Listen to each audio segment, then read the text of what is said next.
Hey yo guys, it's your boy Zach No C, and today I'm going to be taking a look at the new Benny the Butcher and Harry Fraud EP, The Plugs I Met 2.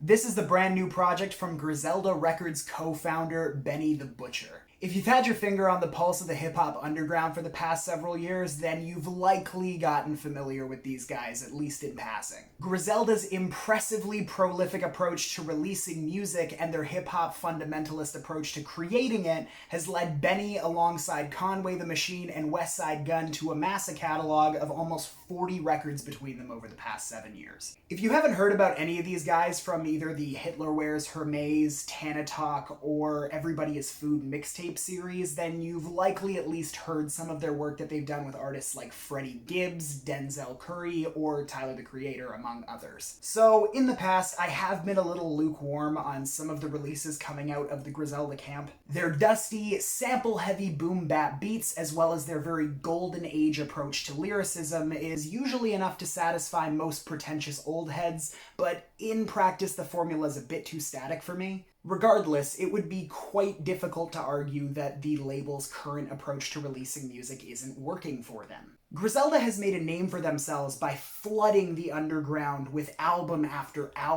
mixtape's worth of pure, uncut New York cocaine kingpin raps at a relentless pace. Benny himself is only 5 months past the release of his most interesting and dynamic project to date, Burden of Proof, so it's very on brand for him to keep up the flow while it's going strong. For the sequel to his 2019 EP, Benny teams up with producer Harry Fraud, who made a name for himself over the past decade producing for the likes of French Montana, Currency, Chinx, Wiz Khalifa, and the like. Harry didn't produce the original The Plugs I Met, but he has full reign on the instrumentals this time around. While his contributions to the instrumental side of things on this record is definitely faithful and sound to its predecessor, I still do come away from the project feeling like there was more to be desired, though. Harry typically structures the beats on this project pretty plainly, with verse-chorus-verse structures that feel kind of rigid and don't really leave too much room for variation or progression. Typically, what he does is Harry will pick a sample, throw some boom-bap drums or some 808s over it,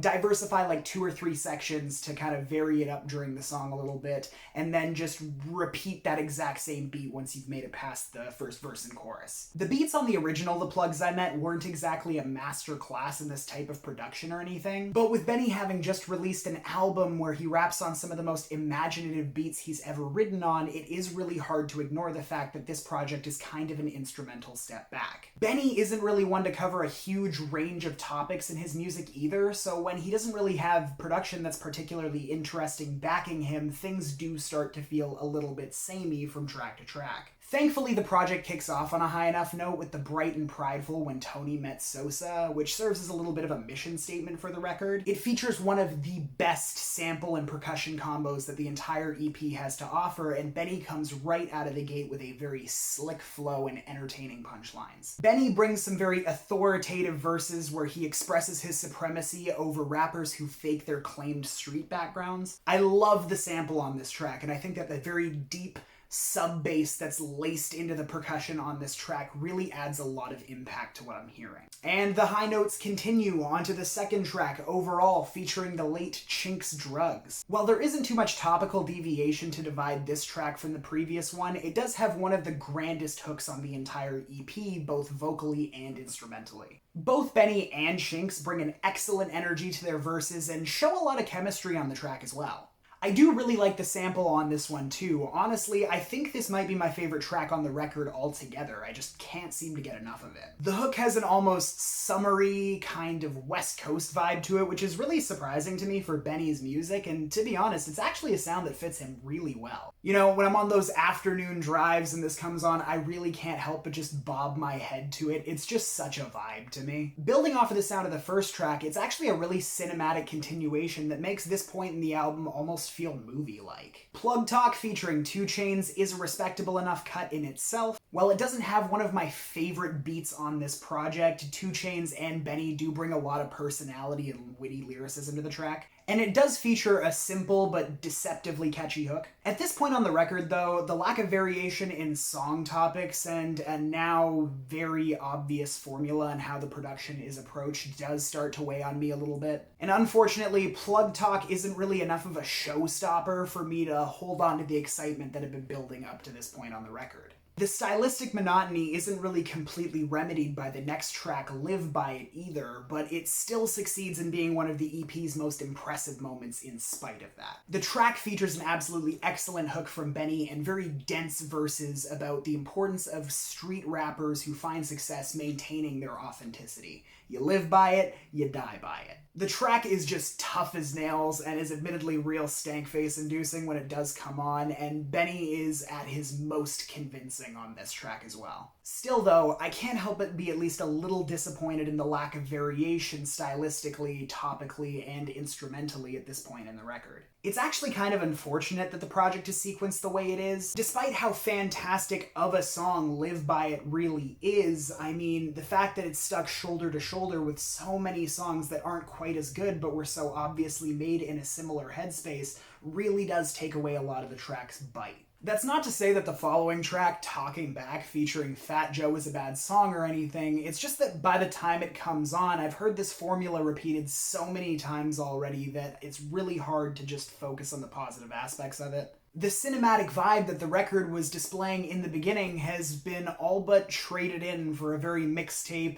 kind of like, here's one track, now here's another similar track, and now here's another one kind of flow, which was more and more disappointing to me as the record went on. It isn't until the track No Instructions that sort of fatigue that I was feeling starts to recover. Finally diving into some more personal themes, the beat on this one takes a much more somber vibe and features Benny rapping about his past and a lot of the regrets that he has as the result of his street lifestyle. He takes pride in the successes and the struggles that are a symptom of the life he chooses to lead on this. There are a lot of themes of anger and regret here, and Benny's lyricism is descriptive and skilled throughout the entire track. Passages like this one really make me wish that Benny would get into the nitty-gritty of his mental state just a little bit more often, because when he dives into those details, that really is when he's at his most compelling for me. I mean, he even said as much on his last record, where he mentioned that some of his best verses are him just talking to himself. I mean, he obviously knows that he makes some real magic when he raps this way, so I just don't understand why we don't get a little bit more of that in his projects. Regardless of that, though, the song balances street posturing with emotional exploration fantastically, and in turn, I think it really creates one of the record's most satisfying moments overall. The song's longevity, featuring French Montana and Jim Jones, as well as the song Survivor's Remorse featuring Rick Hyde, thankfully do bring a lot more of the thoughtful lyricism here. But the former has one of the most boring beats on the entire project, and honestly the lazy, very low-key flows from French Montana and Jim Jones really don't do anything for me either. The flows are just so lumbering with a really forgettable hook, honestly. I appreciate what the track is trying to say, but in execution, it's just really not that exciting or enjoyable to me. Survivor's Remorse, on the other hand, does a little bit better on the instrumental front and is a lot more engaging topically. The track sees Benny and Rick looking back at deeply traumatic events that have happened to people they know and love as a result of their living a street lifestyle, diving deep on these events and repeating throughout the track that, damn,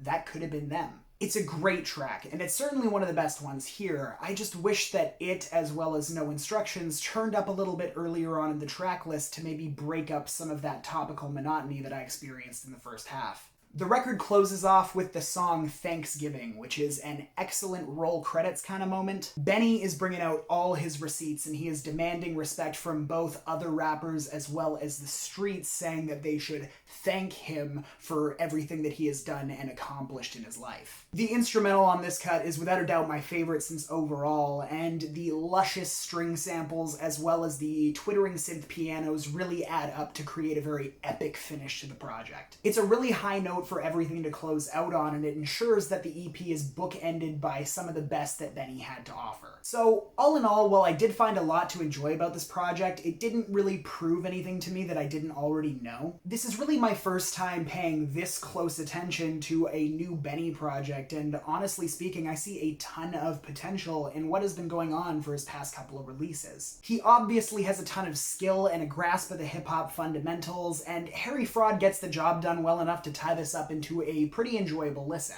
The project's brief 28 minutes does deliver a lot of enjoyable moments, and in my opinion also has some really great ideas behind it. Considering how basic this album felt to me instrumentally, I'm actually shocked that I enjoyed it as much as I did. I guess it really just is a testament to how fantastic the pen game of Benny and co. really was on this project. This won't make my year-ends favorites list or anything, but I am really interested to see what Benny could do if he dropped something that was a bit more developed. I feel like if he really sat down and crafted an album that did have a strong narrative, that did have a high concept, Benny could absolutely release the classic album that he needs to mint his face onto the hip-hop Mount Rushmore. Add in some more diversity in song topics, as well as maybe some more imaginative song structures, and I really do think that Benny could win over a much wider range of hip-hop listeners as opposed to just the fans of a bygone era. So, with that being said, my final score for The Plugs I Met 2...